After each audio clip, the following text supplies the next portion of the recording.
See, next one is spring force.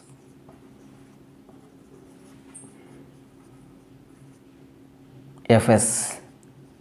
It is designated by Fs. See here, let us consider a spring.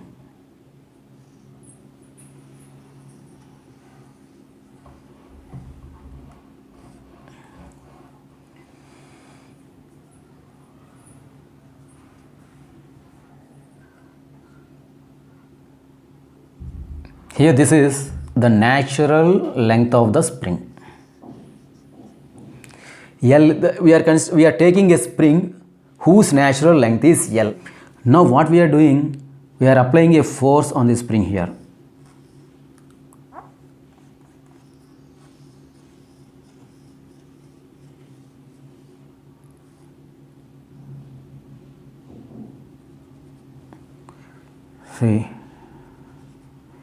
See from here to here, this is L, this is the natural length L, and the spring has expanded to this much extent.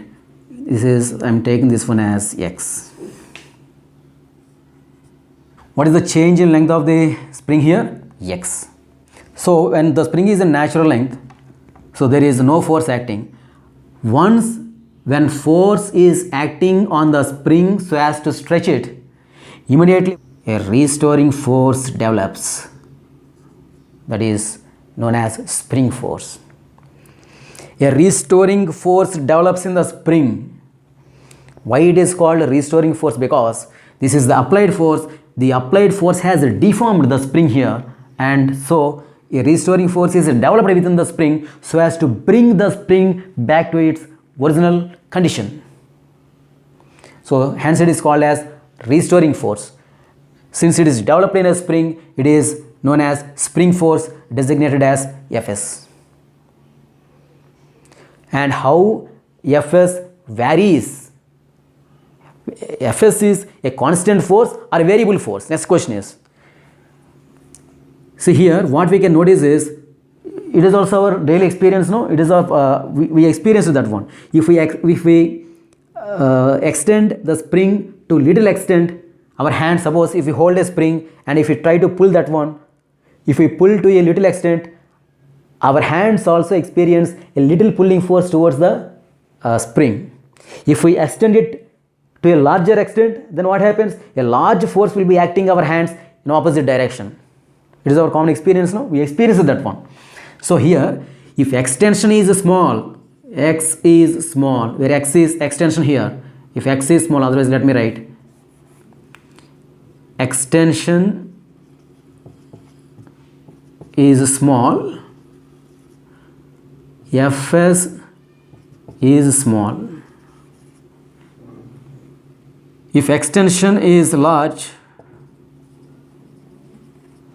Fs is large. So it is found that the restoring force or the spring force depends on the extension produced in the string. So it is found that Fs is directly proportional to displacement or extension produced in the string. Fs is directly proportional to x. Removing this proportionality symbol, we can write this as Fs is equal to some proportionality constant k into x. Do you know what is this k? This k is equal to, it is called as force constant of the spring. It is force constant or spring constant simply. It is a force constant or spring constant.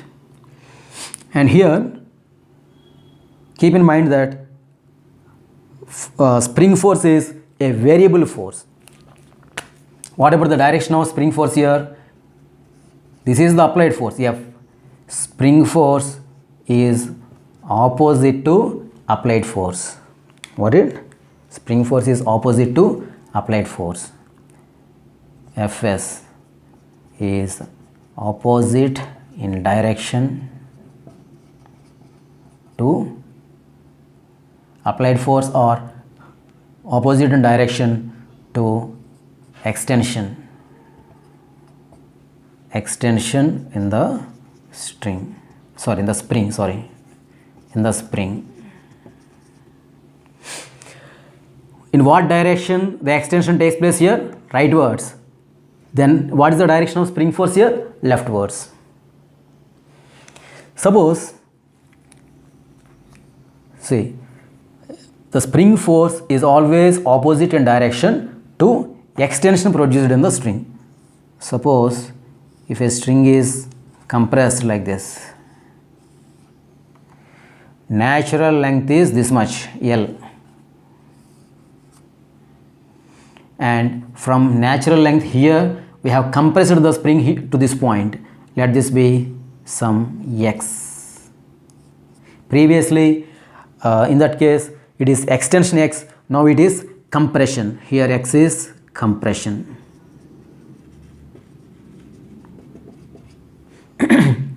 So in this case also, in this case what is the direction of applied force? We are compressing in this direction, so this is the direction of applied force. Then what is the direction of spring force? The purpose of spring force is always to set or to bring back the spring to its original condition. So here as the spring is compressed, the spring force role is what? To bring it back. So the spring force acts like this.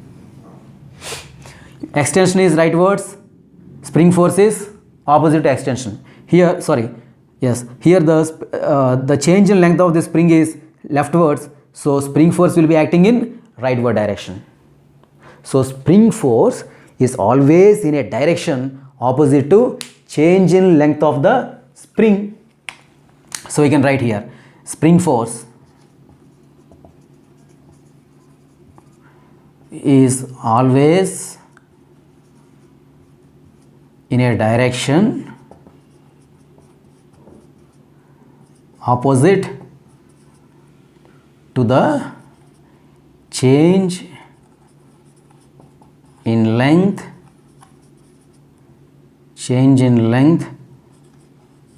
produced in the spring.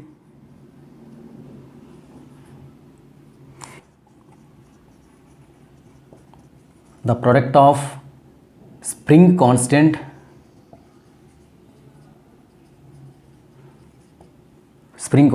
K and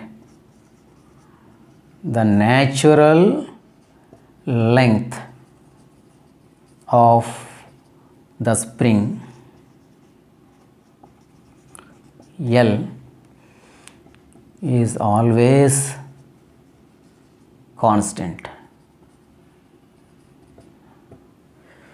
The product of the spring constant and its natural length is always constant, that is KL equal to constant.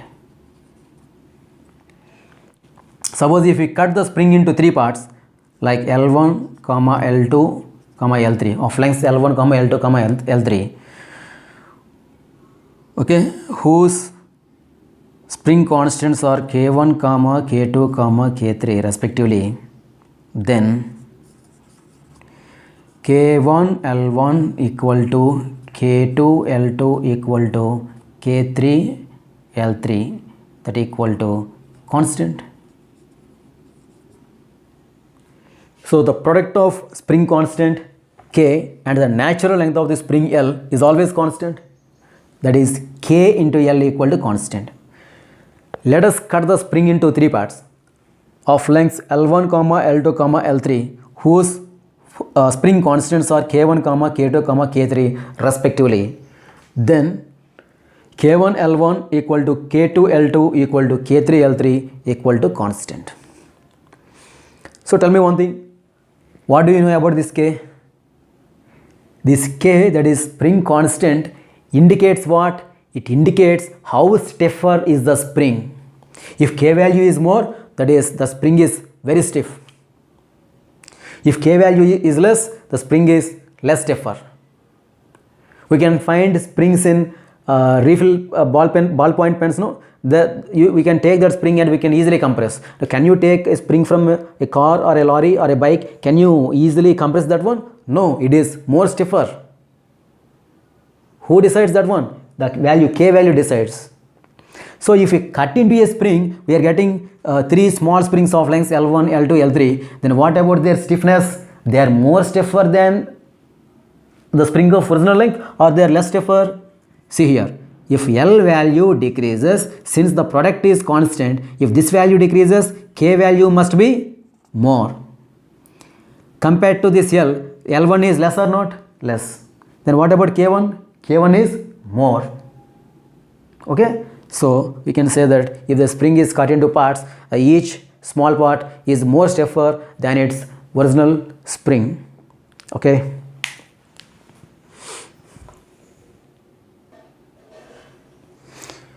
Okay, next one is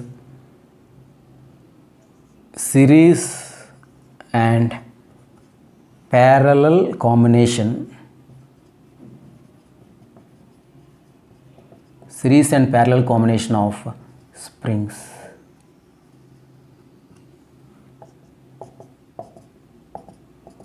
Series and parallel combination of springs. First one is series combination.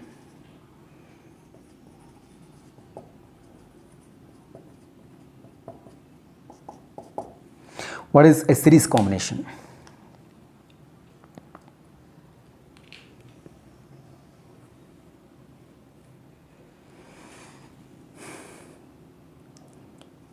If the springs are connected in such a way that they are acted upon by same force, are acted upon by same force, but extension produced in each spring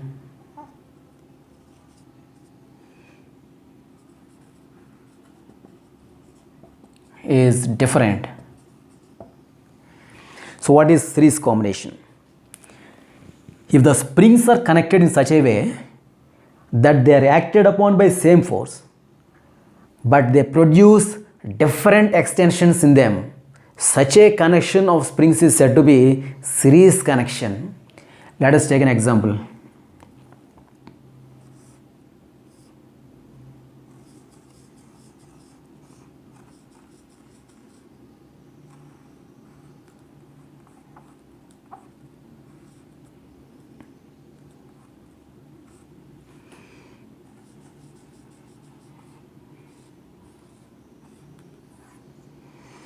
So this is some block.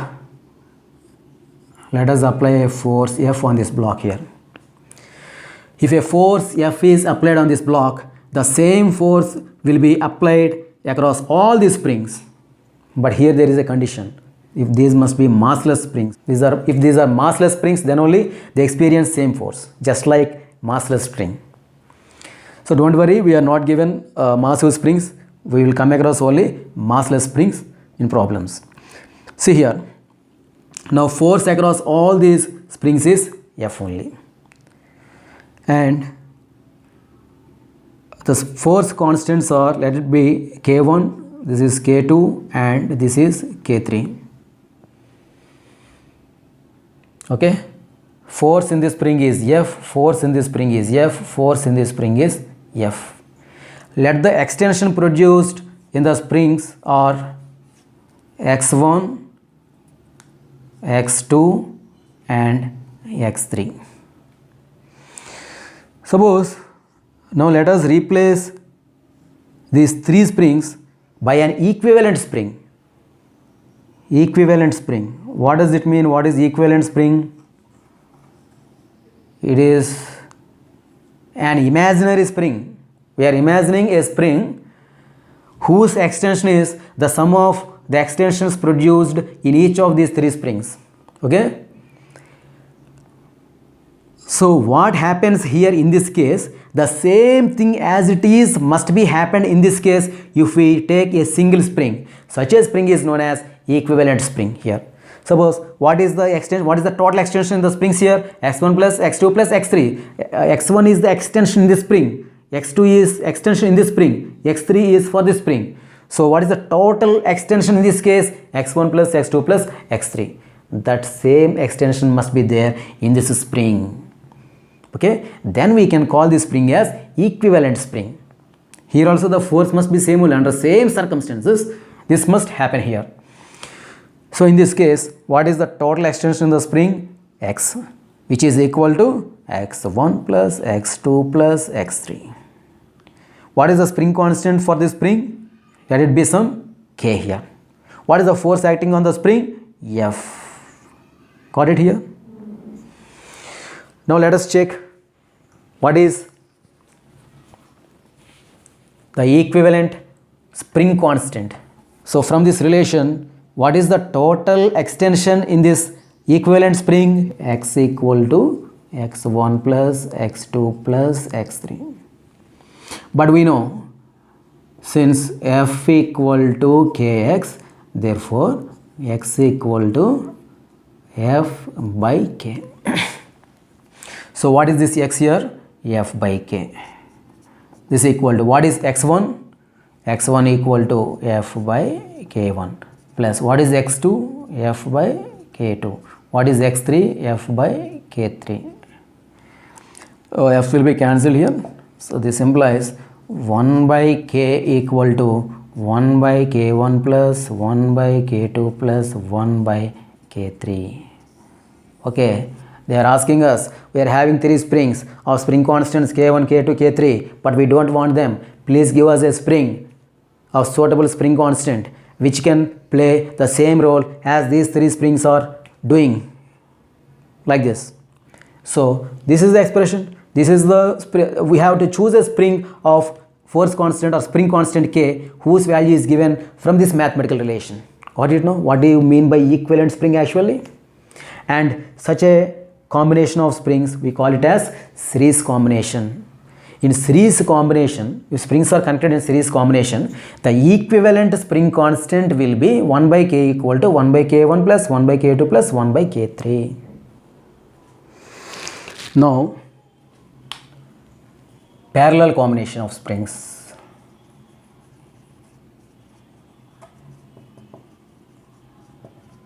Parallel combination of springs. So what is parallel combination? Parallel combination can be defined as the connection of springs in such a way that the force across each spring is different, but the extension in each spring is same. Such a connection is said to be parallel combination. Force in each spring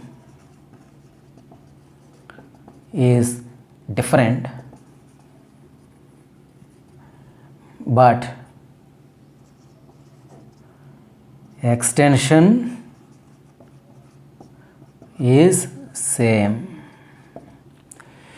Force in each spring is different, but extension produced in each spring is same. If we connect springs in such a way, such a combination of springs is called as parallel combination. Let us take an example here.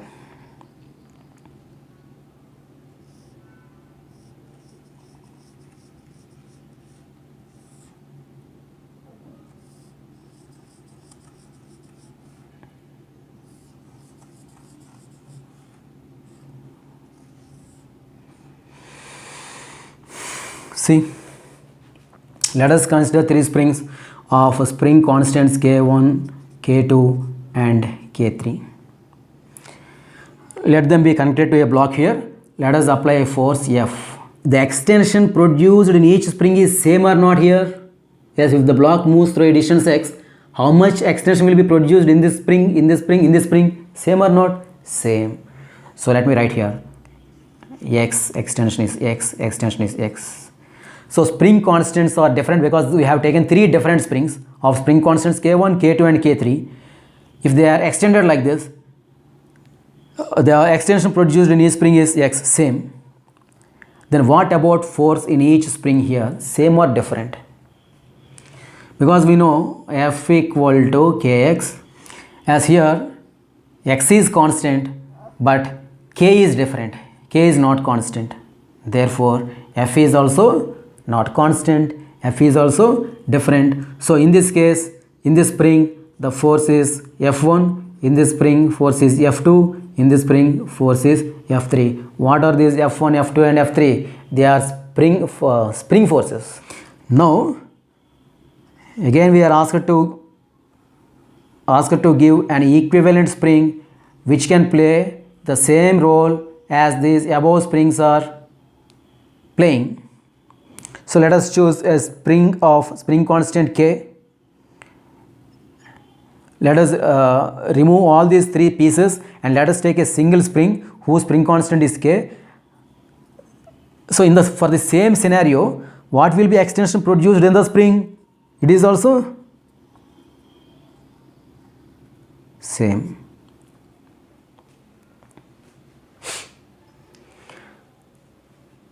Then what about, so if this is force F, see here, this force is distributed among these three springs here, no?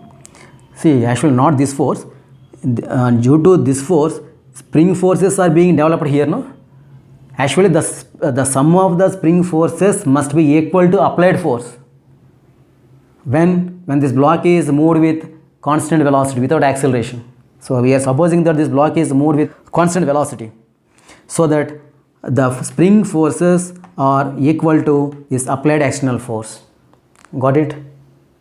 Net force is 0 and this block is moving with a constant velocity. Acceleration is 0. Acceleration is 0 means net force must be 0. What is net force here? One is external force acting in this direction. The counter forces which are opposing the external force, they are acting in these directions. The restoring force produced in the spring, if they are equal to the applied external force, then what? Then this block is not having any acceleration. Since net force is 0, this block is not having any acceleration, where the block is moved slowly. So okay, a spring force whose magnitude is equal to this applied force is being shared among these three springs here. But here since there is only one spring, and no other spring to share here, the spring force produced will be equal to the magnitude of this force. So here it is F. Got it, no? Here it is F. Now our question is, now what is equivalent, K equivalent here? K equal to how much? Let us find out. So from this it is clear that F equal to F1 plus F2 plus F3. Let me write here. F equal to F1 plus F2 plus F3. But what is F here? F equal to Kx. This is equal to, what is F1? F1 equal to K1x. Plus what is F2? K2x. Plus what is F3? K3x. So x will be cancelled here. So we will be getting K equal to K1 plus K2 plus K3. So if springs are connected in parallel, then their equivalent spring constant K is given as, K is sum of spring constants of individual springs, that is K equal to K1 plus K2 plus K3. Frames of reference.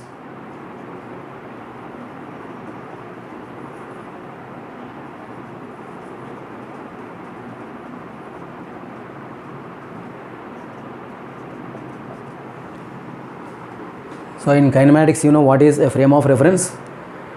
Now, how many types of frames of reference are there? Two types of frames of reference are there. One is inertial and non-inertial. Inertial frame of reference and a non-inertial frame of reference. What is an inertial frame of reference? A frame of reference which is in rest or which moves with a constant velocity is known as inertial frame of reference.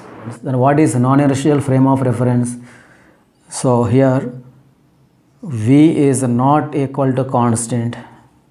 If the frame of reference moves with variable velocity or having acceleration, if it is having acceleration, then such a frame of reference is known as non-inertial frame of reference.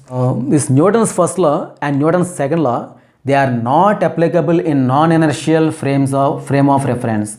Newton's second law and Newton's first law, they are not applicable here for a non-inertial frame of reference. They are actually meant for inertial frame of reference. So while solving problems, at times we come across non-inertial frames of reference. Then how can we apply Newton's laws in that cases? In those cases, simply do one thing. On the particle which you are applying forces, you should draw an extra force. F equal to minus m a naught bar. What is a naught bar here? A naught bar is the acceleration of the non-inertial frame of reference. So a naught bar is the acceleration of non-inertial frame of reference. Just draw a force opposite to the direction of acceleration of non-inertial frame of reference. For example, a bob is attached here, a car is moving like this, a car is moving like this. Here a bob is there, a bob is attached like this. So if a bob is attached, initially it is straight, in straight position, if it is attached like this, as the car moves forward, what happens? This bob comes in this position. So what he is telling us, when you draw the other forces, draw an extra force on this particle.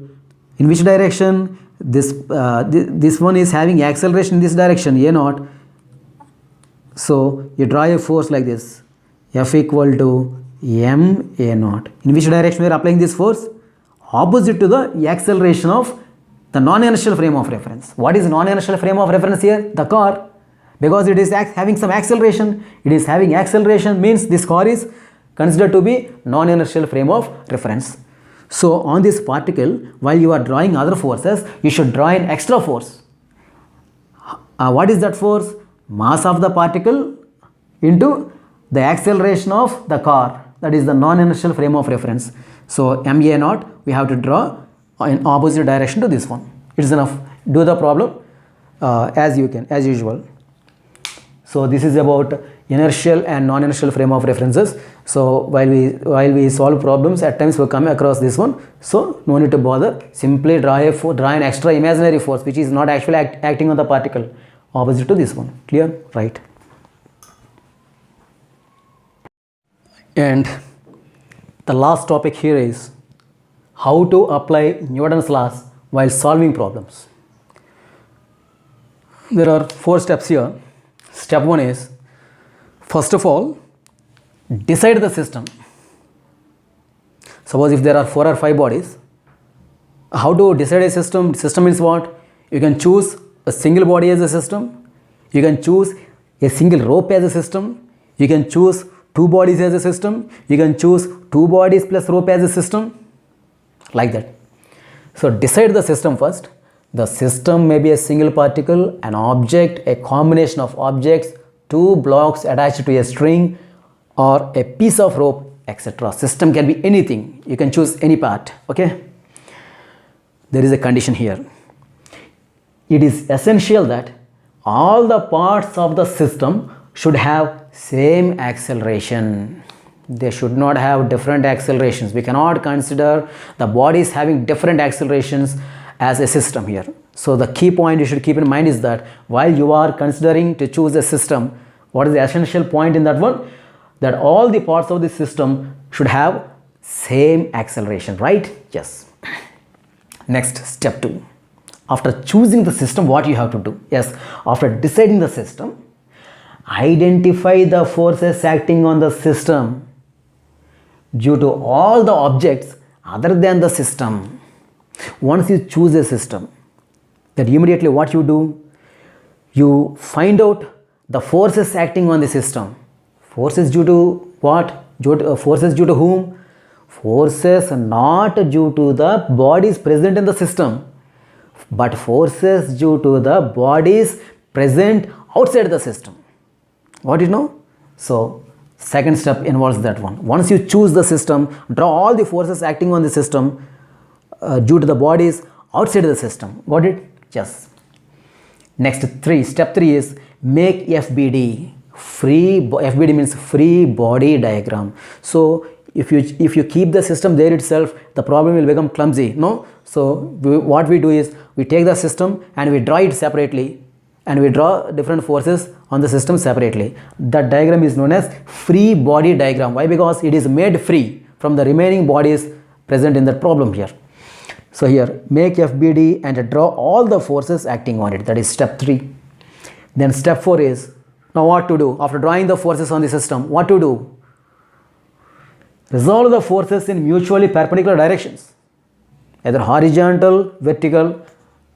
Let it be horizontal or vertical, or sometimes we may come across and face situations where we resolve forces in perpendicular directions, but that doesn't mean that they are resolved in horizontal and vertical only always. In the case of wedge problems like this, sometimes we may resolve forces like this in this direction, and one is perpendicular to the slope, another one is parallel to the slope. See? So what we do here, resolve the forces in mutually perpendicular directions and apply F net equal to ma for each direction. So F equal to ma for this direction, F equal to ma for this direction. Okay? If the body is in equilibrium in any direction, that means then for that direction F net equal to 0. You know, equilibrium, a body is said to be in equilibrium if it is in a state of rest or in a state of uniform motion. Uniform motion means moving with a constant velocity. So a body is said to be in equilibrium if it is in the state of rest or it moves with a constant velocity. Okay? So that is the case here. These are the 4 important steps of solving any type of problem in dynamics. So guys, I think we are ready now.